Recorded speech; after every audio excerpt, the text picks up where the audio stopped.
Alright, what's going on, guys, and welcome back to the Bit of Footy YouTube channel. And today we're doing the footy tips. You know how it is, we're just going to be doing the tips for every game for round 9. It's going to be so difficult to do my tips since there's 20 straight days of footy, so I'm hoping to pre-record my tips in advance, you know, before each round starts, because I'm pretty sure some rounds start on like a Saturday, a Monday.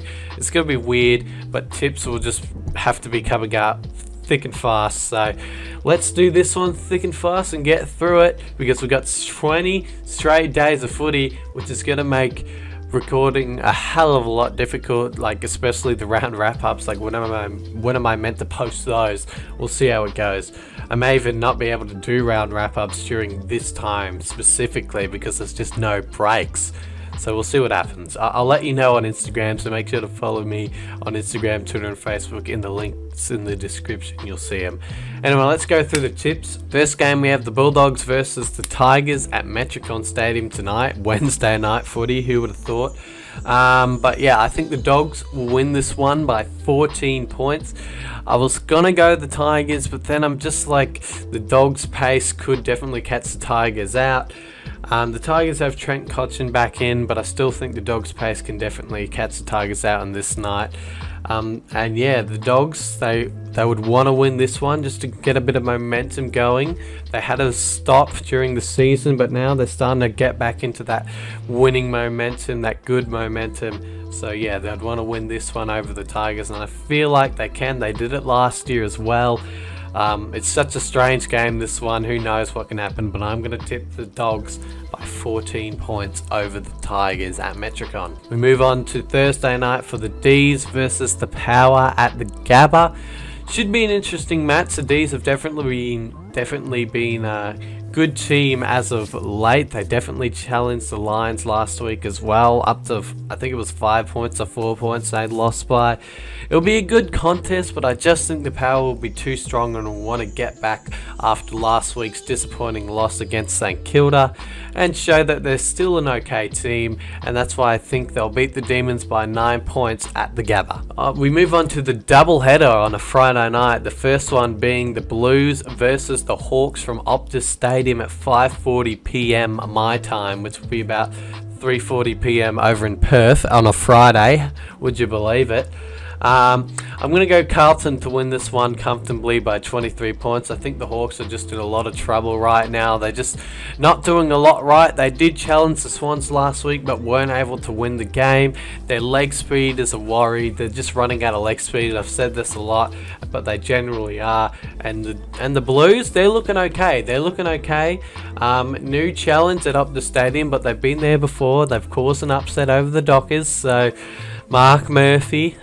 So this, I think the Blues will catch the Hawks out on this one and win by 23 points. We move on to Metricon Stadium for the match between the Dons and the Lions. Normally a good one, this match. It can go either way, but I'm still going to go the Lions in this one by 11 points. They didn't play their best brand of football last week, and I do think the Dons will still be in this match. They will challenge in this match, but I feel like the Lions will just be more mature and too good, and will win this match by 11 points over the Bombers at Metricon Stadium. Then we move on to the Saturday games. Only 3 Saturday games this week. The first one being between North Melbourne and Adelaide at Metricon Stadium.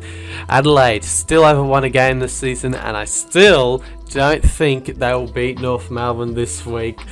I think they'll come close. I really think they'll come close. And the way that North Melbourne played last week, though, I think they're just the better team in this instance. I feel like they really put a challenge against the Blues. And yeah, so did the Crows to the Bombers, but I feel like North Melbourne's challenge to the Blues was much more better, because the Blues are definitely a good side this year. And yeah, Adelaide travelling away back to Metricon Stadium, and I think it'll be a close one because both teams can be sloppy at stages, so I'm going to go North Melbourne just by 7 points over the Crows. Next we move on to the Saints versus the Swans at the Gabba, and I think the Saints will absolutely destroy the Swans by 27 points. For the Swans to only beat the Hawks by 7 points just shows that they're not doing as well as they used to be doing. Yeah, and I think the Saints, they're just really in that groove right now. Their pace is threatening, their forward line is threatening, their back line's doing okay. Can leak a few goals here and there, but it generally holds up well. And yeah, I feel like the Saints, they can get rolling now. They can just start pushing towards September or whenever the finals will be. But right now, I'm going to go the Saints by 27 points over the Swans at the Gabba. The final Saturday game sees the Eagles take on the Cats at Optus Stadium. Should be an okay match. The Cats put the Dockers away in the final quarter last week, but from how the Eagles went last week against the Pies, they absolutely dominated the Pies by like 50 points almost. I think it was somewhere around that margin.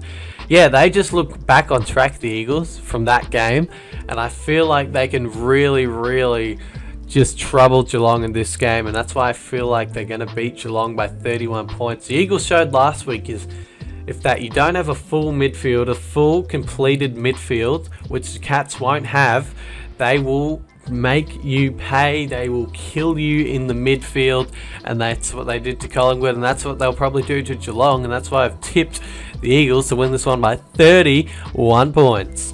The first Sunday game sees the Gold Coast Suns take on the GWS Giants, the battle of the G's, the newbies, whatever you want to call it. But I'm going to tip the Giants in this one by 16 points. I still think Isaac Rankin will play a huge part in this game, but it's a one-man band really at the Suns when you think about it. And the Giants are starting to wake up. They're starting to move up in the world. They were struggling for a couple of weeks, but now they're starting to move on. And this should be a good win for the Giants just to get more momentum into their season. That's why I've gone the Giants by 16 points over the Suns. The final game sees the Pies take on the Dockers at Optus Stadium. The Pies back at Optus Stadium, you know, anything could happen, especially what happened last week. But I still went the Pies by 22 points in this one. I feel like the Dockers, there's just so many injuries at the Dockers. They should get Nat Fyfe back this week, but it doesn't matter. The Pies should have Sidebottom back this week, even though Pendlebury is out. It will be an interesting contest. Will it be high scoring? I don't know, probably not. But I still went the Pies by 22 points, so hopefully they can get the chocolates and get their momentum back and just get into a safe spot in the 8, because right now they are in 8th spot. So I feel like they'll come out all guns a-blazing, wanting to win this match to give their fans, you know, like last week was just like, we've had an off week last week. We had an off week. This week we're going to come out all guns a-blazing, put some pressure on the ball because they didn't really do that last week, and yeah, win the game by 22 points. So that is the tips done for round 9. Remember, it's going to be a hectic week of footy. 20 straight days of AFL football. Nom. That's me consuming 20 straight days of AFL football for you. And yeah, I hope you guys enjoyed the video, and I'll see you in another tipping video, another roundup video soon. It's just going to be bloody hectic. Anyway, bye.